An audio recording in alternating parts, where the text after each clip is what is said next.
Ang mga lawa ng San Pablo ay bahagi ng Laguna Volcanic Field.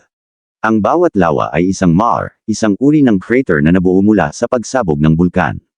Ang mga pagsabog na ito ay naganap libu-libong taon na ang nakararaan. Ang mga maar ay karaniwang napupuno ng tubig ulan sa paglipas ng panahon, na nagreresulta sa pagbuo ng mga lawa.